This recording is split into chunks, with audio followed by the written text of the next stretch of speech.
Iglesia, ¿están listas para recibir la palabra de Dios?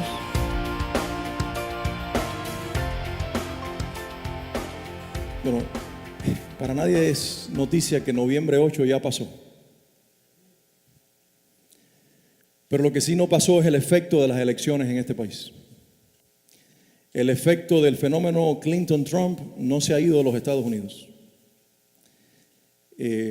Vivimos sin dudas en una nación polarizada, por opiniones que están divididas, por criterios políticos muy distintos. Yo creo que cada uno de ustedes sabe a lo que me refiero.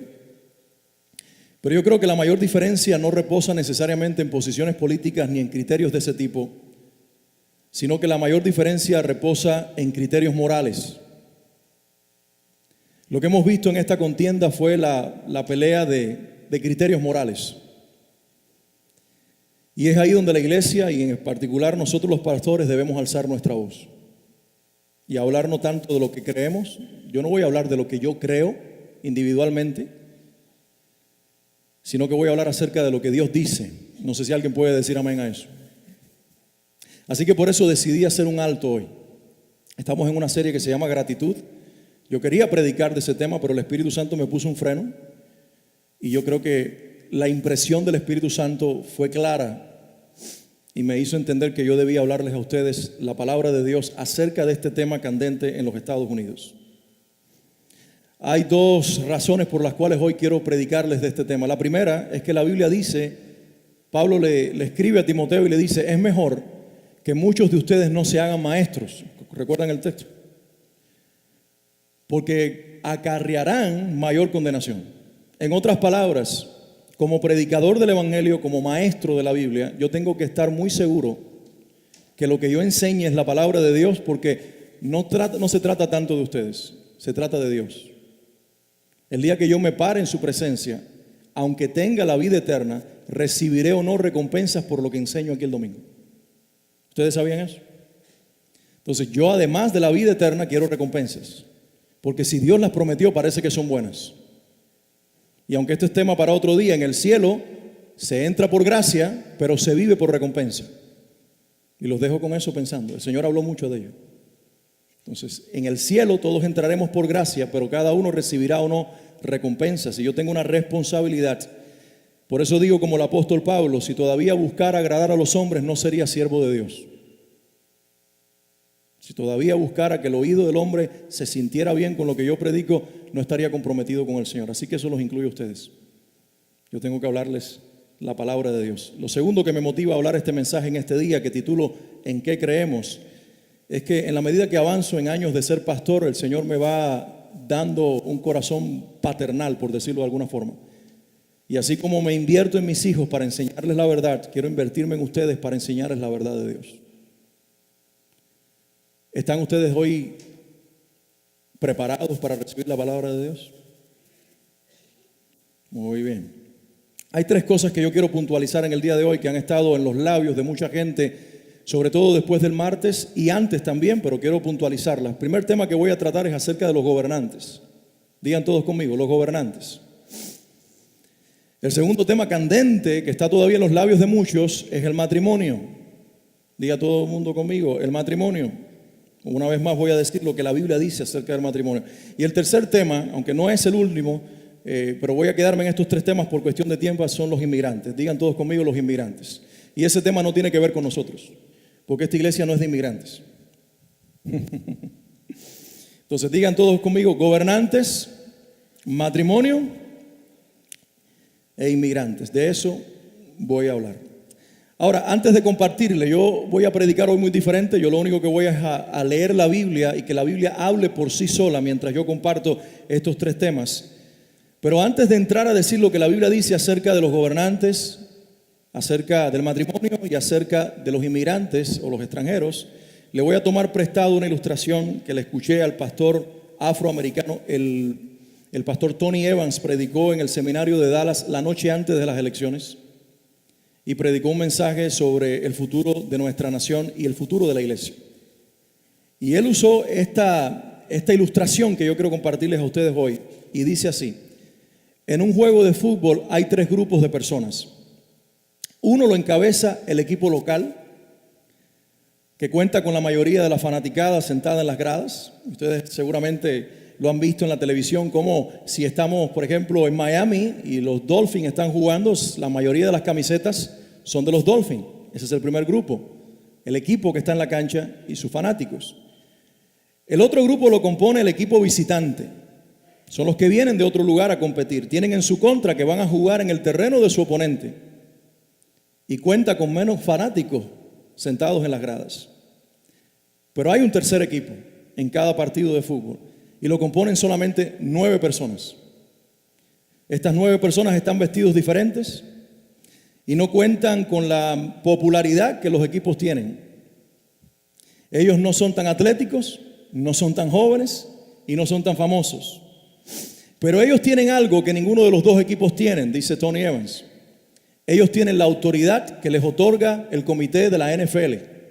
Tienen en sus bolsillos un pequeño librito negro que tiene las reglas del partido, para que entonces gane al final el que sea el verdadero ganador, no de acuerdo a las opiniones de los fanáticos, ni a las impresiones de la prensa, sino a la verdad establecida en un pequeño libro que tiene las leyes de ese partido. Tomando entonces esta ilustración, debemos decir que nuestro lugar como iglesia, y el mío en particular como pastor, no es hablar de demócratas ni de republicanos, porque esos son los dos equipos. No es tomar postura en las gradas como fanático de un equipo o del otro. Es tomar el libro negro y ver qué nos dice.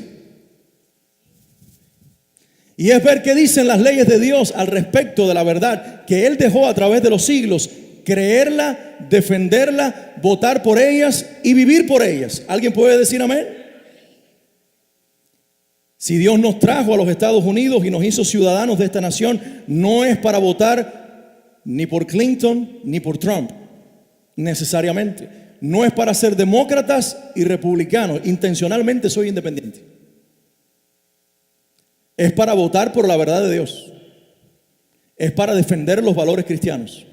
Es para dejar saber que mientras estemos aquí, la iglesia tiene voz y la va a dejar escuchar. ¿Alguien puede decir amén conmigo? Yo soy cristiano desde los 16 años. Me convertí a Cristo en Cuba. No tuve la dicha, como la mayoría de los cubanos, de ser educado como mis hijos en la actualidad en un colegio cristiano. Yo tuve que ir a una escuela, como todos los cubanos, nacidos después de Fidel Castro y de su revolución, o revolución, dicen algunos.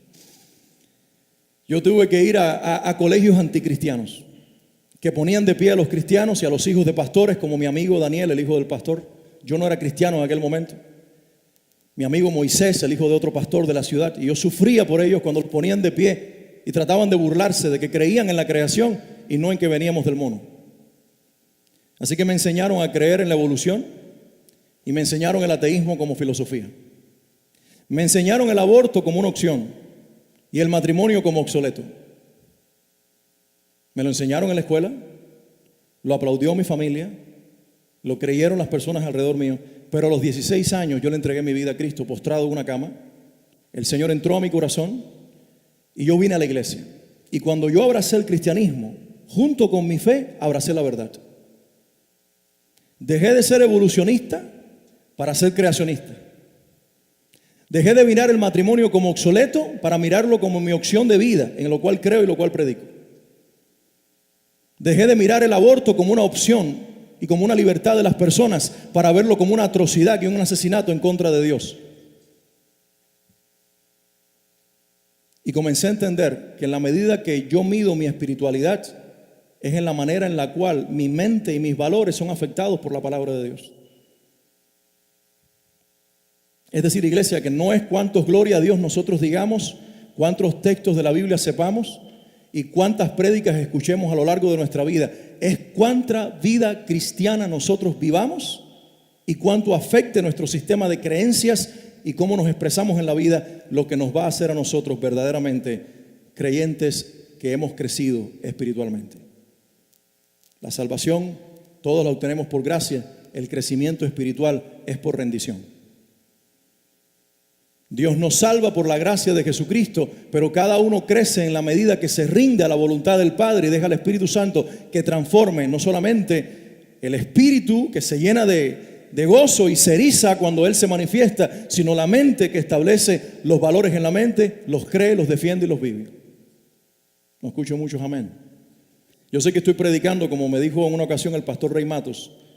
Yo tengo la unción de dejar mudo a las iglesias, me dijo Rey Matos acerca de él, la primera vez que lo trajimos. Porque verás que cuando yo predico nadie dice amén. Y le digo, ¿por qué, pastor? Y dice, es porque yo pongo a pensar a la iglesia. Y hoy me siento como él, con esa unción. Pero doy gracias a Dios porque creo que eso los está ayudando a cada uno de ustedes a pensar. Entonces, entremos de una vez. Voy a orar primero y entremos de una vez a ver lo que la Biblia dice acerca de estos tres temas que quiero hoy puntualizar. Padre, en el nombre de Jesús, gracias. Gracias por tu palabra, gracias por la vida, gracias por el Espíritu Santo, gracias por la verdad de la Biblia, que el Espíritu nos revela, nos ilumina, nos muestra. Y yo te pido que tu iglesia preciosa, que tú amas, abrace esta verdad. Señor, no nos ponemos ni nos has puesto en esta sociedad para ser partidarios de nada ni de nadie, solamente de Cristo y de tu verdad. Y si en algún momento pareciera que estamos del lado de algún político, no lo estamos. Estamos del lado de Cristo. Y te pido, Señor, que la iglesia pueda manifestar al Señor Jesús y creer lo que tú crees, lo que tú nos revelas, lo que tú nos enseñas, lo que tú nos muestras. Háblanos en este día y escribe esta verdad en nuestros corazones. En el nombre de Jesús. Amén y amén. Primero que todo vamos a ver acerca de lo que dice la Biblia con relación a los gobernantes. Hay un par de cosas, tres cosas que quiero decirles al respecto. Primero, que Dios es quien decide quién gobernará. Digan todos conmigo, Dios es quien decide quién va a gobernar.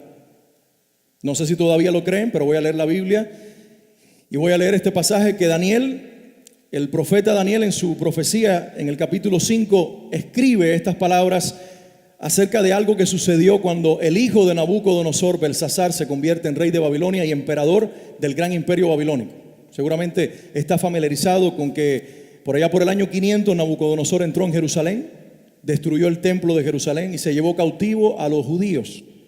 Y vinieron 70 años de juicio sobre la nación de Israel y finalmente entonces viene toda una sucesión política y el hijo toma el poder. Y una noche, en medio de un bacanal y de una fiesta, explico primero el contexto para que ustedes entiendan estas palabras que voy a leer. En su euforia de estar festejando con sus amigos y quiere impresionarlos, él se mete en la cámara secreta de su padre, donde estaba el tesoro de su papá, y encuentra unas copas de oro que el rey había pedido sacar del templo de Salomón. Las copas habían sido consagradas por los sacerdotes a Dios. Nabucodonosor las había tomado, pero nunca las había usado. Belsasar las toma y pone vino en ellas y comienza a beber y a hacer toda un bacanal en aquella fiesta y a usar las copas de Dios. Y de momento aparece una mano misteriosa, solamente una mano, en la pared y escribe esta frase: Mene, mene, tekel, uparsin. Cuando él ve esas palabras, él se quedó como ustedes y yo. No entendió ni papa. Era cubano Belsasar. Y él dijo, ¿qué es eso que está en la pared? Mene, mene, tekel, uparsin. ¿Será una nueva canción? Mene, mene, tekel, uparsin. Pero lleno de miedo, porque la mano lo había impresionado, mandó a buscar a los magos y a los intérpretes y nadie dio con la cuestión. Hasta que finalmente dijeron, Daniel, que ya para ese entonces era un anciano, él interpreta sueños, él interpreta todas estas cosas y lo mandó a buscar y le dijo a Daniel que le interpretara la frase en la pared. Y esto es lo que responde el profeta Daniel. Daniel respondió al rey: Su majestad, guarde sus regalos o déselos a otra persona, porque le quiso regalar para comprar su interpretación. Igual le diré el significado de lo que está escrito en la pared. Y dice así: el Dios Altísimo le dio soberanía. Digan todos conmigo, soberanía.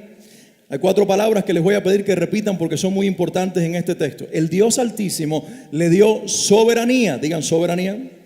Majestad, gloria y honor a su antecesor Nabucodonosor. Pregunto, ¿a quién Dios le dio soberanía? Majestad, gloria y honor, ¿a quién? A Nabucodonosor, el emperador que cuando llegaba a los países que él tomaba le sacaba ojos a las personas, al que humillaba a los reyes de las naciones, al hombre conocido como el más cruel, quizás uno de los más crueles emperadores de todos los tiempos, al que tomó al rey Joaquín de Israel y lo llevó como esclavo a la tierra de Babilonia y le quitó su reino y su poder. Y dice la Biblia que Dios tomó a ese hombre y le otorgó soberanía. Alguien diga soberanía. Majestad, gloria y honor a Nabucodonosor. Lo hizo tan poderoso que gente de toda raza, nación y lengua temblaba de temor ante él. ¿Quién le dio poder? El rey mataba a quienes quería matar y perdonaba a quienes quería perdonar. Honraba a quienes quería honrar y humillaba a quienes quería humillar. Sin embargo, cuando su corazón y su mente se llenaron de arrogancia, le fue quitado el trono real y se le despojó de su gloria.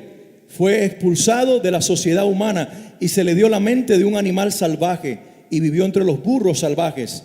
Comió pasto como el ganado y lo mojó el rocío del cielo hasta que reconoció que el Dios Altísimo gobierna los reinos del mundo y designa a quien Él quiere para que los gobierne.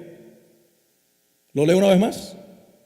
Hasta que reconoció que el Dios Altísimo, alguien diga conmigo, el Dios Altísimo, ¿de quién estamos hablando? Estamos hablando del Dios Altísimo, el que era antes que todo fuera y el que será después de que todo deje de existir.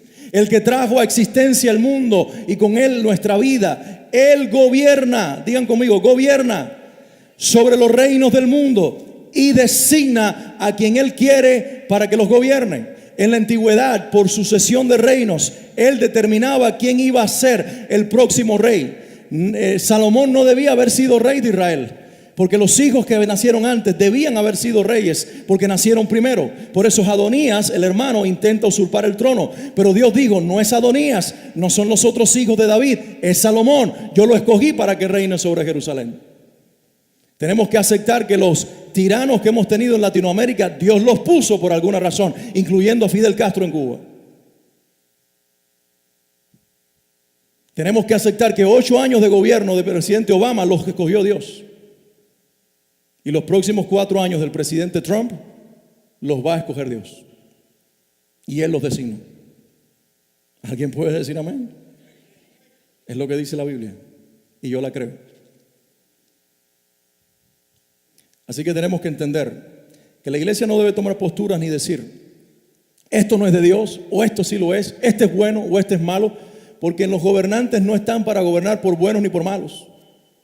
Los pueblos escogen por simpatía, las personas van al poder por amor al poder, y Dios porque tiene una agenda. Escuchan esto, nadie se me distraiga, he dicho algo que es una verdad suprema.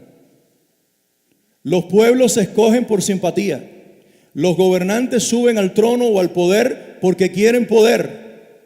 Pero Dios pone a quien Él quiere porque tiene una agenda. Entonces, iglesia, tenemos que entender que las agendas de Dios se van a cumplir y Él está acelerando su venida. Lo segundo que voy a decir con relación al gobernante es que Dios unge a ciertos gobernantes para que cumplan ciertos propósitos. Alguien se ofendió cuando yo dije esto esta semana. No sé de dónde salió porque no conozco a esa persona. Parece que me está escribiendo de otro país. Y me dijo que cuidado con la mentira que predicamos. Entonces por eso dije, pongan las cámaras por favor. Porque esto es lo que dice Isaías 45. Esto le dice el Señor a Ciro. Ciro, rey de Persia. Ciro que no era adorador de Dios. Ciro que era tan cruel como Nabucodonosor. Ciro que era un rey pagano, que lo que buscaba era poder, que tenía ansias de poder, que lo que quería era sentarse en el trono de su reino y conquistar todas las naciones, y lo logró hasta cierto punto. Pero dice la Biblia acerca de este Ciro, esto le dice el Señor a Ciro, su ungido, cuya mano derecha llenará de poder. ¿Cómo lo llama? Ciro, ungido de Dios. Alguien puede ser ungido por Dios porque no entendemos que no todas las unciones son iguales. Tú y yo fuimos ungidos para salvación con el Espíritu Santo, pero Dios unge a algunas personas para propósitos específicos, y eso tiene que ver con muchos gobernantes. En esta contienda política, y en algún momento yo dije que no votaría, me dije a mí mismo, no voy a votar por ninguno de los dos. Y me tomó entrar en oración y decirle, Señor, quiero que me hables. Y el Señor me habló a través de este pasaje. Dice, el Señor le dice a Ciro, su ungido, cuya mano derecha llenará de poder. Ante él, los reyes poderosos quedarán paralizados de miedo. Se abrirán las puertas de sus fortalezas y nunca volverán a cerrarse. Esto dice el Señor: iré delante de ti, Ciro, y allanaré los montes.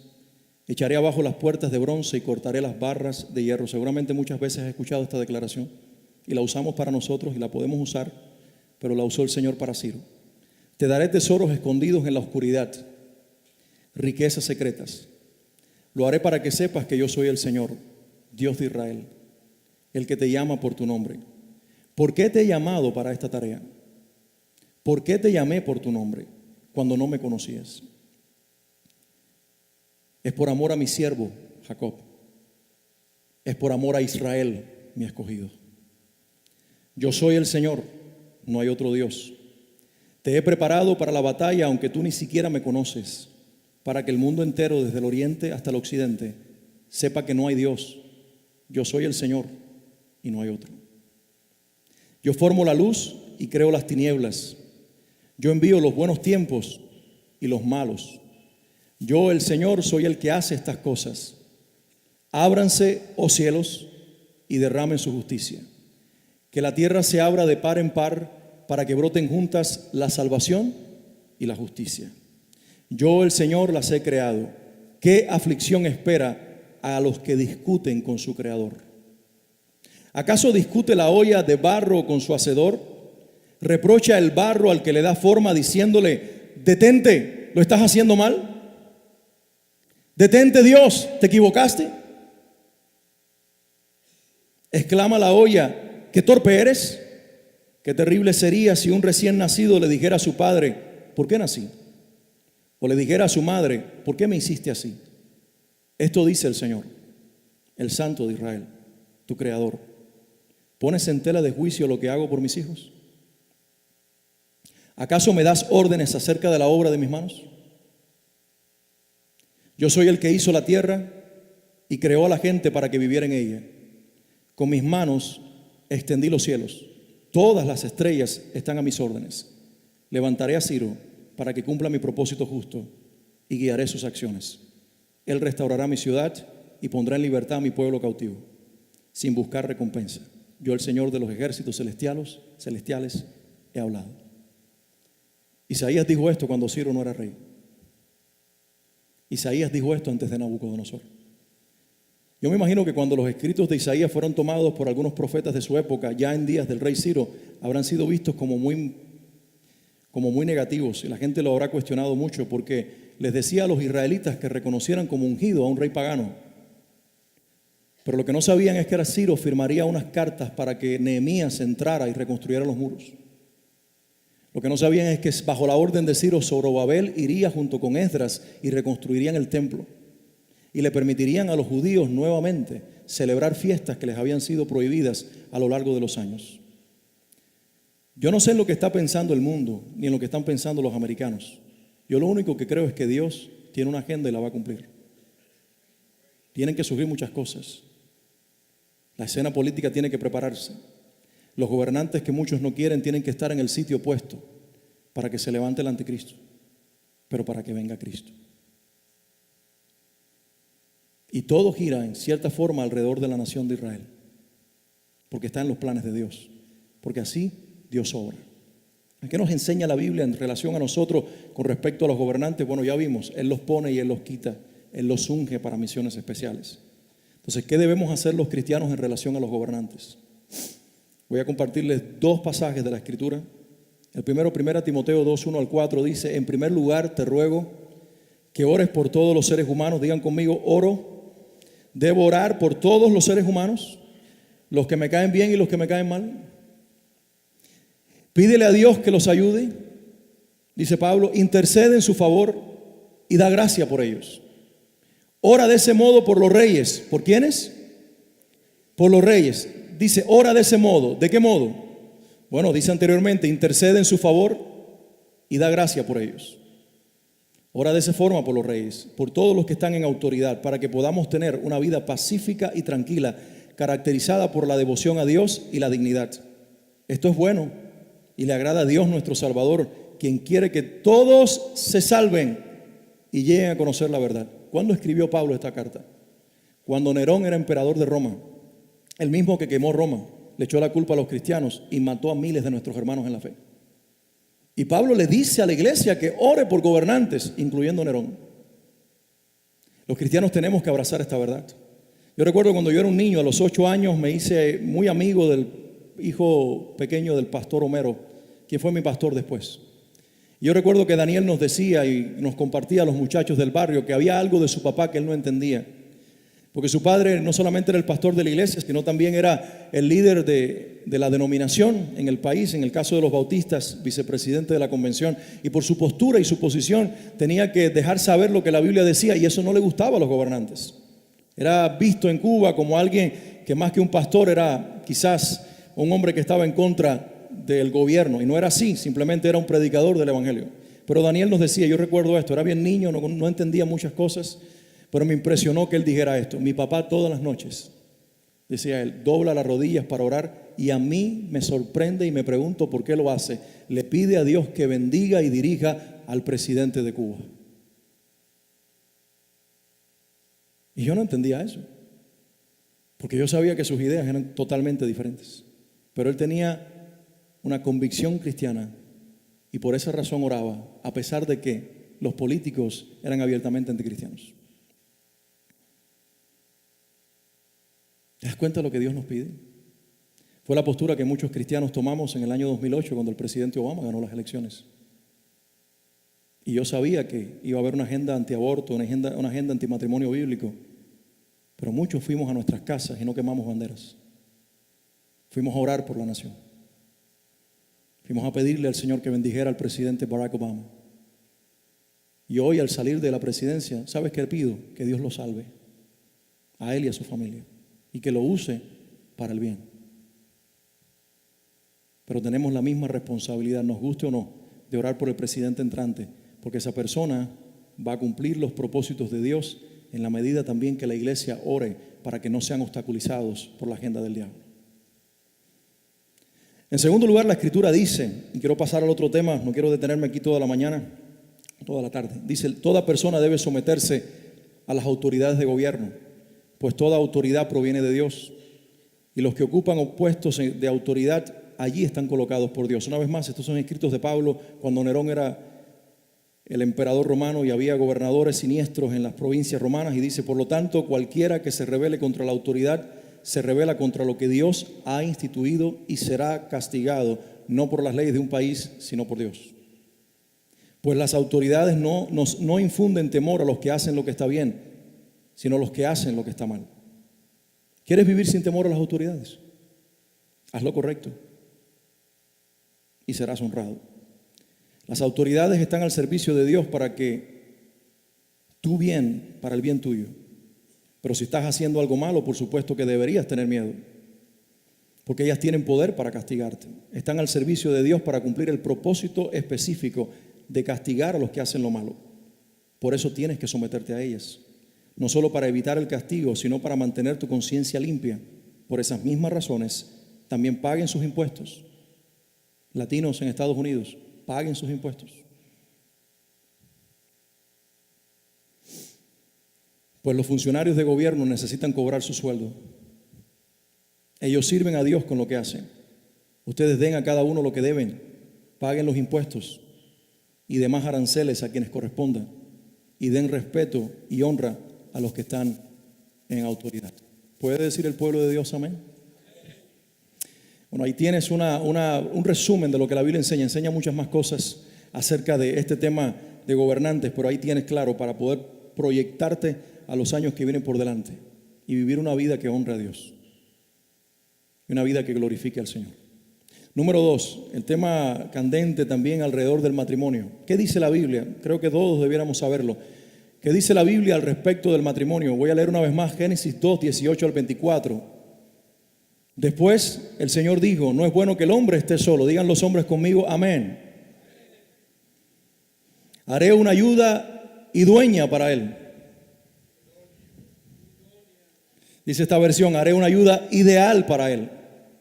Entonces el Señor Dios formó de la tierra todos los animales salvajes y todas las aves del cielo. Puso frente al hombre para ver cómo los llamaría. Y el hombre escogió a un nombre para cada uno de ellos. Puso nombre a todos los animales domésticos, a todas las aves del cielo y a todos los animales salvajes, pero aún no había una ayuda idónea para él. Entonces el Señor hizo que el hombre cayera en un profundo sueño. Mientras el hombre dormía, el Señor Dios le sacó una de las costillas y cerró la abertura. Entonces el Señor Dios hizo de la costilla a una mujer. Digan todos conmigo, a una mujer. No escuché a todo el mundo. Diga todo el mundo conmigo, a una mujer.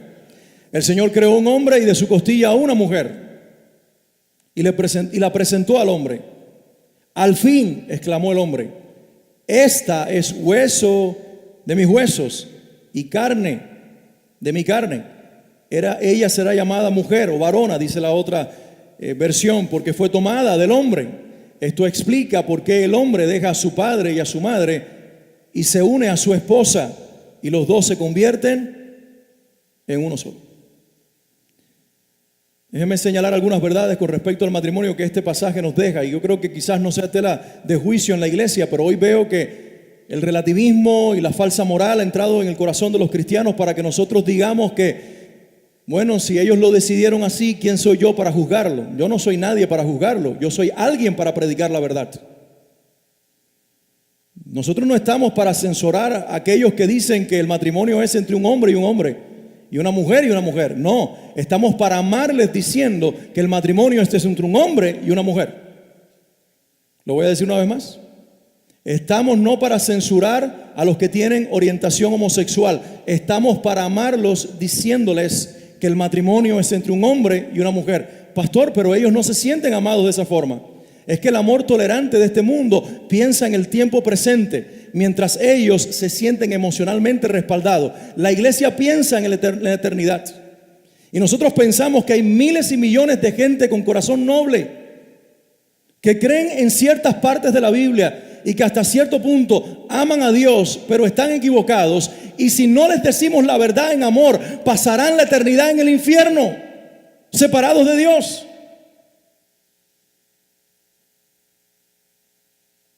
El Señor establece que el matrimonio es iniciado por Dios. Si lo inició Dios, no lo define la sociedad, ni lo definen las personas en particular. Dios define el matrimonio. Lo define como una relación heterosexual entre un hombre y una mujer. Y creo que nuestro cuerpo por sí solo habla. Lo define como una relación monógama. El hombre no debe tener más de una mujer. La mujer no debe tener más de un hombre. No, pastores, que en la Biblia Abraham tuvo, estaba mal. Con todo y que Dios lo usó. Es que el rey David tuvo tantas, estaba mal. Es que Salomón tuvo 1000, estaba mal. Y por eso terminó tan mal. El hecho de que la Biblia no diga, no quiere decir que Dios lo aplauda. Él comenzó con un solo matrimonio entre un hombre y una mujer. Y él vuelve en el Nuevo Testamento a vindicar y a validar que el matrimonio es para un hombre y una mujer. ¿Alguien dígame? El matrimonio es entre un hombre y una mujer y es solamente para dos personas de diferente sexo y no para que participen más de una. Es una relación con igualdad cualitativa, pero con jerarquía en propósitos. La mujer no tiene por qué decir, aquí llevo los pantalones yo. Los pantalones los lleva el hombre y las mujeres las sayas. Y eso no quiere decir que ustedes sean menos. Eso quiere decir que Dios les dio un lugar. Y si pagan los biles, dígame. Porque también es parte de tu responsabilidad. Pero eso no le quita derecho a un hombre. Como una mujer que dice, es que yo gano más y él gana menos. ¿Y el dinero es tuyo o es de ambos? No creo en cuentas separadas en el matrimonio. Eso es una maldición. No creo en dos cuentas de banco. No es que él no tiene disciplina, es que él lo gasta todo. No es que ella me saca el dinero del banco. Bueno, alíñense a los propósitos de Dios y verán la bendición de Dios. No creo en mujeres teniendo la última palabra, tampoco en hombres. Creo que los unos y los otros deben someterse, cada uno al otro y los dos al Señor, dice Pablo. Efesios capítulo 5. Es una relación permanente, digan conmigo, permanente, hasta que la muerte los separe. Y es una relación íntima. la más íntima de todas las relaciones. Por eso el Señor representa la relación de la iglesia con Cristo con el matrimonio. Porque la relación más íntima entre una mujer no es con su amigo, ni con sus amigos, o viceversa, es con su marido. Y esto tiene que llegar así, a ser de esa forma para honrar al Señor. ¿Queremos ser de bendición para el país en el que estamos y el mundo en el que vivimos? No suavicemos la verdad. Expresémosla con mucho amor. Pero digámosle a los hombres que fueron definidos como hombres y a las mujeres que fueron definidas como mujeres. En el alma de ese ser humano necesita que alguien sea valiente y le diga: naciste varón y vas a ser feliz el día que seas varón. Naciste mujer y vas a ser feliz el día que seas mujer. Quizás se te enoje y se ponga como un diablo al principio, pero por tu oración, tu valentía y tu amor para con él o para con ella, un día vendrá y reconocerá que el diseño de Dios es el mejor y le dará la gloria a Dios. ¿Alguien puede alabar al Señor conmigo en este lugar? Entonces es necesario que se levante una iglesia que crea sin temor alguno, sea que el gobierno apruebe el matrimonio bíblico o lo desapruebe, pero que nosotros digamos lo que aprueba Dios y nosotros sepamos aprobar la voluntad de Dios por sobre todas las cosas. ¿Cuándo la iglesia tiene que alzar la voz de Dios por encima de la voz del gobierno? Cuando el gobierno desafía las leyes de Dios y pisotea las leyes del Señor. Y en tercer lugar, les dije que no me quería dilatar, simplemente leer lo que la Biblia dice. Voy a hablar acerca de los extranjeros, inmigrantes. Alguien diga conmigo: inmigrantes. Este tema de la inmigración no es nuevo, desde los tiempos inmemoriales. El hombre ha sido inmigrante y se han estado moviendo de un lugar para otro. Israel fue inmigrante en Egipto. Fue una nación de inmigrantes. Estuvieron de un lugar para otro moviéndose por el desierto. Tuvieron que convivir con muchas culturas. Y después el Señor les da a ellos unas palabras que en algún momento los padres fundadores de esta nación supieron que también eran para los Estados Unidos. Entonces, lo primero que voy a hablar con relación a los extranjeros es lo siguiente: que la nación que quiere vivir bajo el favor de Dios debe tener misericordia dentro del extranjero que vive dentro de sus fronteras. La nación que quiere que Dios la bendiga, ¿se está yendo el micrófono? La nación que quiere que Dios la bendiga debe tratar con misericordia al extranjero. Dice Ezequiel capítulo 47, versículos 21 al 23. Lo repito, Ezequiel 47, versículos 21 al 23. Dividan la tierra entre las tribus de Israel dentro de estos límites. ¿Dividen la tierra entre qué tribus? Las tribus de Israel. Está hablando la nación de Israel. Dice, dentro de estos límites que el Señor les había dado, repártanse la tierra como asignación para ustedes y para los extranjeros que se hayan unido a ustedes y estén criando a su familia en medio de ustedes. Repártanse la tierra entre las tribus de Israel. Lo que Dios les dio, compártanlo entre ustedes, que son ciudadanos de la nación que Dios les entregó. Pero bendigan también a los extranjeros que se hayan unido a ustedes y estén criando a sus familias en medio de ustedes. Y debemos orar para que el gobierno escuche esto. Yo soy un seguidor de una organización que se llama la National Hispanic Christian Coalition, fundada por el reverendo Samuel Rodríguez. Él escribió un libro hace algunos años que se llama La Agenda del Cordero. Gracias. Y en ese libro él habla acerca de lo que la postura de la iglesia tiene que ser con respecto a muchos temas, incluyendo el tema de inmigración. El día 9 de noviembre, después de las elecciones, distintos grupos con representación de todas las denominaciones que están afiliados a la National Hispanic Christian Coalition se estaban reuniendo en los Estados Unidos en distintas ciudades y están escribiendo la propuesta al gobierno de los Estados Unidos de lo que será la próxima reforma migratoria para los Estados Unidos. La iglesia abriendo su boca a favor del inmigrante. Y estas personas que lideran esta organización tienen sangre latina, pero nacieron en los Estados Unidos. Un colombiano de Nueva York, Tony Suárez, un puertorriqueño de Connecticut como Samuel Rodríguez y otros miles y millones que unen fuerzas, pero también está Robert Morris, presidente de la iglesia Gateway Baptist, no Baptist, ellos son independientes en el momento en Dallas, y un sinnúmero grandísimo de pastores reconocidos que están dentro de la organización viendo cómo bendecir al inmigrante latino en los Estados Unidos. Eso lo creemos y estamos pidiendo que Dios tenga misericordia en la medida que también se aplique la ley. Alguien diga amén. Y esto es lo segundo que quiero decir para los inmigrantes, y la mayoría de ustedes lo son, y quizás alguno puede estar todavía sin documentos en este país. Oro puertas abiertas para ustedes, si estás en esa condición. Pero escucha lo que el Señor tiene que decirte también. Todo extranjero que quiere ser tratado con respeto y que se le otorguen oportunidades, debe someterse a las leyes del país en el que vive. Todo extranjero que quiere ser tratado con misericordia en los Estados Unidos debe someterse a las leyes de los Estados Unidos. Amén. Antes de leer este pasaje bíblico, lo voy a leer y después voy a usar una ilustración del propio Nuevo Testamento y del propio Jesús. Dice así, Deuteronomio 29, versículos 9 al 13. Por lo tanto, obedece las condiciones de este pacto. El Señor le está hablando a Israel, todavía no menciona a los extranjeros. Y le dice, porque esto aplica tanto a los que son del pueblo como a los que vienen a sumarse a una nación. Y dice, por lo tanto, obedece las condiciones de este pacto para que los prospere en todo lo que hagan. Hoy, cada uno de ustedes, los jefes de las tribus, los ancianos, los jefes y todos los hombres de Israel, está en la presencia del Señor su Dios. Tus esposas y tus pequeños están contigo. Al igual, escuchen, al igual que los extranjeros que viven en medio de ti, quienes cortan tu leña y llevan tu agua. Así que de los tiempos, el que llega a la tierra hace el trabajo más duro. Hoy estás aquí para hacer un pacto con el Señor tu Dios. El Señor es quien hace este pacto, que incluye también maldiciones.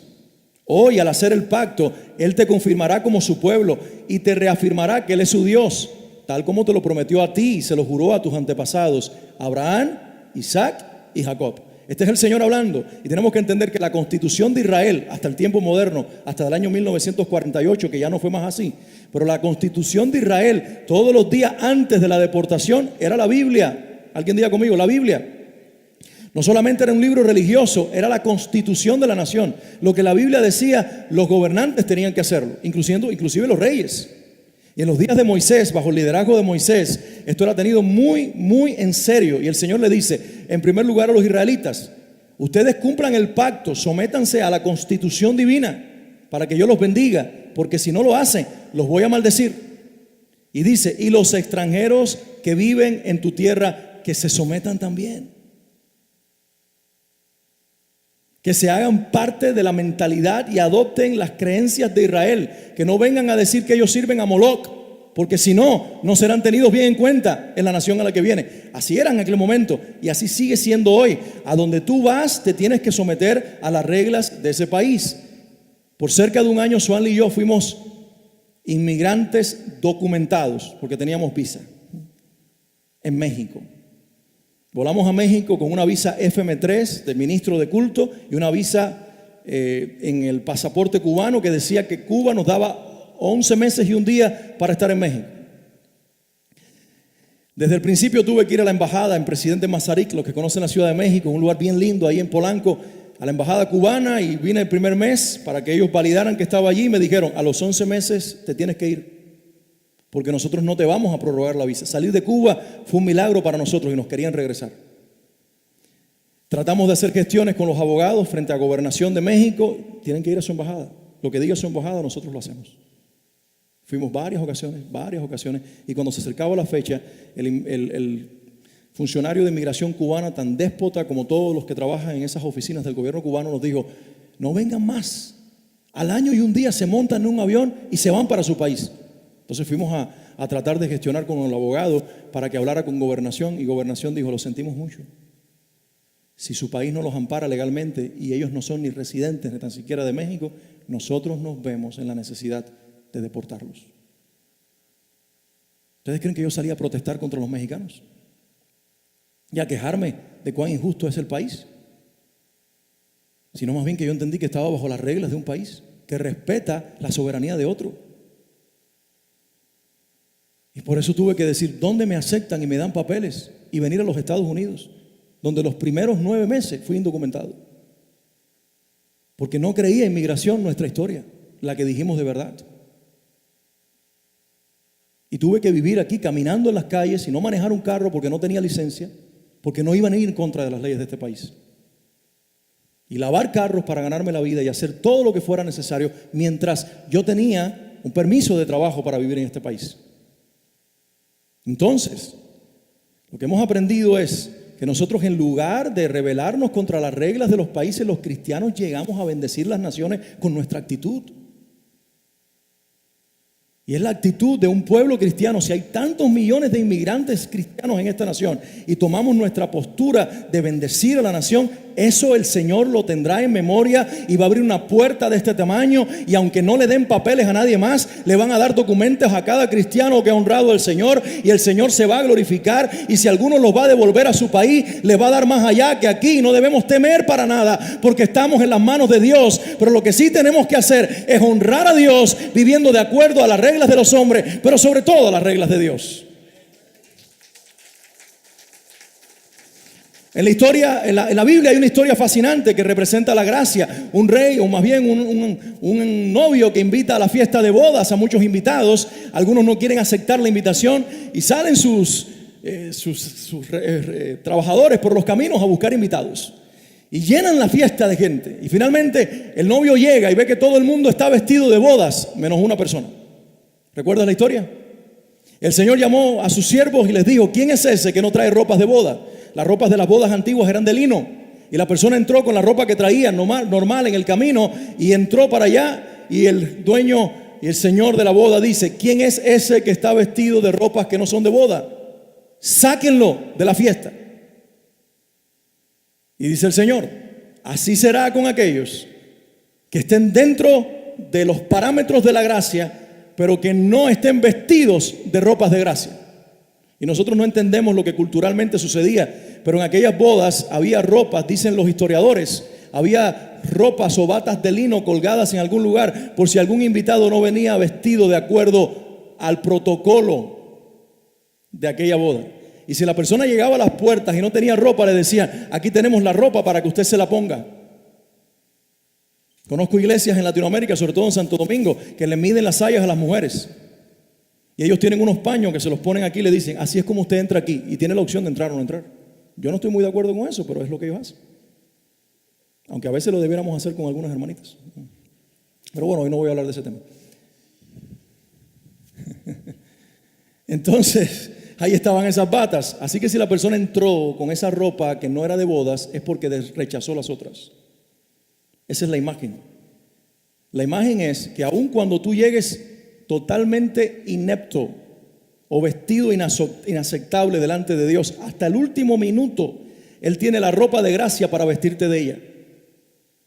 Por eso hay gente que en el último segundo le dice: sí, Señor Jesús, me arrepiento y creo en ti. Dos palabras necesarias. Y cuando se arrepienten y dan el último aliento, llegan al cielo y se ven vestidos de ropas limpias.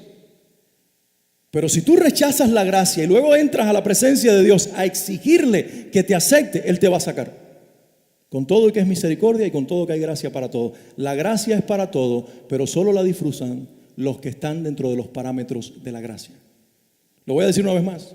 La gracia es para todo el mundo, pero solo la van a disfrutar los que entren en los parámetros de la gracia. ¿Cuál es? Arrepiéntanse y conviértanse. Te tienes que arrepentir de tus pecados y confesar que vivías en tu orgullo y en tu adoración de ti mismo, y rendir tu culto a Dios. Y cuando eso ocurre, te conviertes a la nueva vida, aceptas el señorío del Señor y eres vestido de gracia. Es lo único que te va a permitir estar dentro de la celebración de las bodas del Cordero. Entonces, si la gracia tiene parámetros, ¿por qué nosotros exigimos a los países que rompan con sus parámetros? El inmigrante indocumentado no tiene el derecho de reclamar nada. Nosotros los inmigrantes venimos a pedir gracia de un país. La gracia no se exige, la gracia se suplica.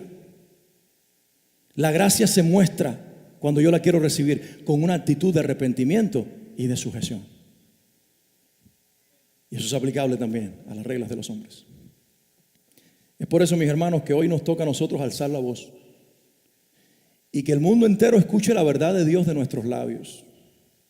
Nos toca creer, aceptar y vivir los valores que define la Biblia y no la sociedad, mucho menos los partidos políticos. Tenemos que decidir si seremos ovejas de su prado o cabritos en su manada. Nos toca decidir si hablaremos el lenguaje de la media o el lenguaje del cielo. Si creemos lo que predica la sociedad o lo que predica la Biblia. Nos toca levantarnos, predicar y vivir valores. Nos toca renunciar a nuestras culturas, a nuestras raíces hispanas, a nuestros criterios morales definidos por la sociedad relativista en la que vivimos. Nos toca defender la santidad de la vida, defender el matrimonio bíblico, el respeto a las autoridades y la justicia social que es definida por la palabra de Dios. Nos toca levantarnos en nombre de Cristo y vivir de tal forma que nuestras palabras y nuestros criterios coincidan con nuestra fe. Nos toca aceptar la voluntad de Dios, pero no con resignación, sino con alegría. Porque Dios siempre triunfa y eso es lo único que nos debe importar. Te hago algunas preguntas en esta tarde.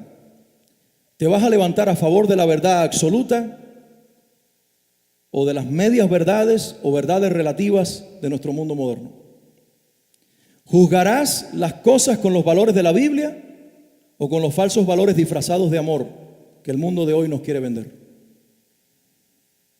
¿Vas a apoyar lo que la Biblia apoya o vas a seguir los impulsos de las emociones humanas?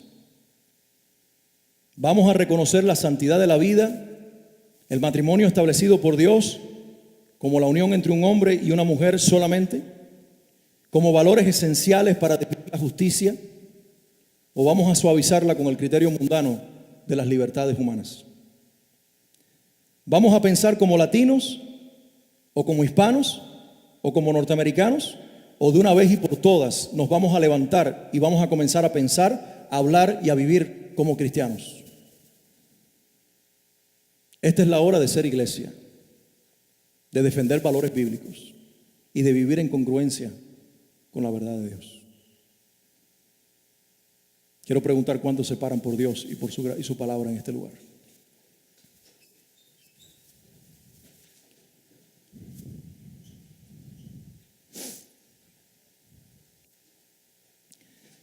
Quería cerrar compartiéndoles, pero lo voy a hacer la próxima semana antes de comenzar, aunque vamos a hablar de otro tema.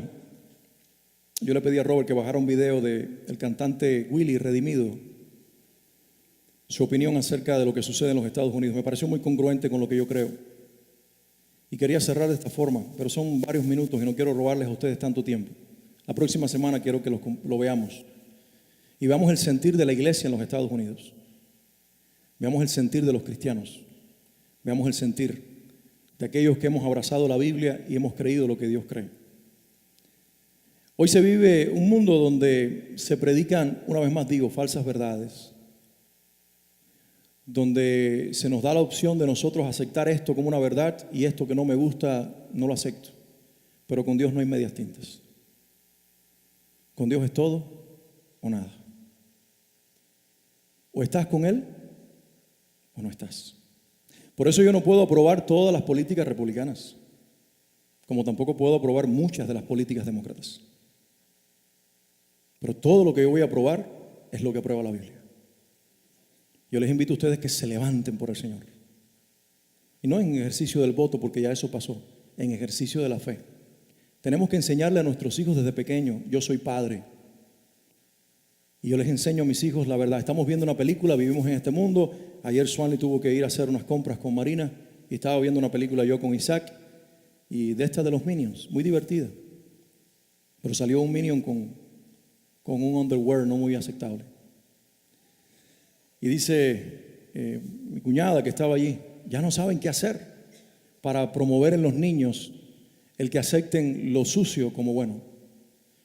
Y yo les dije, sí, es cierto, porque a veces parece divertido y nos saca unas pocas risas y nos hace reírnos, pero nos estamos riendo con algo que lo que promueve es lo morboso, lo sucio, lo inaceptable. Y Isaac me dice, papi, a mí me da risa. Y yo le dije, y a mí también, pero he aprendido a no reírme con lo que no le agrada a Dios. Y yo quiero que tú desde pequeño sepas contener la risa cuando lo que te provoca reírte está en contra de Dios. No tengas miedo de educar a tus hijos. Ay, no, que se me van a volver aquí y allá. No, se te van a volver peores si tú te callas la boca. No dejes que la televisión les enseñe a que vea lo malo como bueno. No dejes que vean la unión libre como aceptable, a que vean el aborto como aceptable. a que vean el matrimonio gay como aceptable. Enséñales la verdad. Si se desvían, tu palabra que les sembraste los hará regresar al camino. Eso dice mi Biblia. Instruye al niño en su camino y aun cuando fuere viejo no se apartará de ella. Pastor, ¿qué hago si les enseñé la verdad y la sociedad me los corrompió? El Espíritu Santo los traerá de vuelta. Lo que hace falta en casa son papá y mamá con valores definidos. Que no digamos, es que imagínate, hoy vivimos en tiempos diferentes. Sí, los tiempos son diferentes, pero Dios y su palabra es el mismo.